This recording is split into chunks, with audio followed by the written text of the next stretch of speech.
Really fascinating here is the power dynamic of pre-Islamic Medina. On one side, you had the local Arab tribes, the Aus and the Khazraj, and they were heavily divided, locked in generational warfare. On the exact opposite side, you had the Jewish tribes. Because the Aus and Khazraj flat out wouldn't trade with each other, the Jewish tribes became the unified economic hub.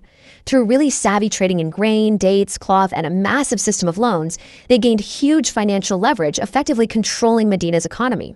And this matters immensely because understanding these economic mechanics, who controls the money and the food, is the absolute key to understanding everything that happens next. So that brings us to Section 2, the historic Treaty of Medina, and the immense challenge of forging an alliance. After 10 years of facing fierce opposition in Mecca, Prophet Muhammad and his followers migrated to Medina. But entering a city completely fragmented by economic leverage and tribal warfare meant that forging a unified alliance was an absolute necessity for survival. So to stabilize the region, this groundbreaking agreement is drafted, the Charter of Medina. Now, what's really interesting about the slide, and you'll want to pay close attention to these specific stipulations, is that the breaking of these rules is exactly what drives the rest of the historical narrative.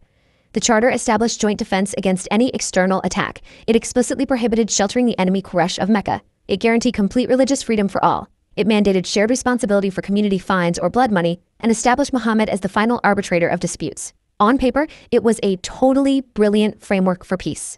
But, as we know, peace is often pretty fragile. Let's look at Section 3, the exile of Banu Qaynuqa, which marks the first major fracture. Following the Muslims' really unexpected victory at the Battle of Badr, regional tensions and underlying resentments just began to simmer. The catalyst for the first real breach of the treaty actually happened in a marketplace. As outlined in the source, an Arab woman visiting the Banu Qaynuqa bazaar was mocked and tricked by a shopkeeper, causing her veil to be lifted. A Muslim man heard her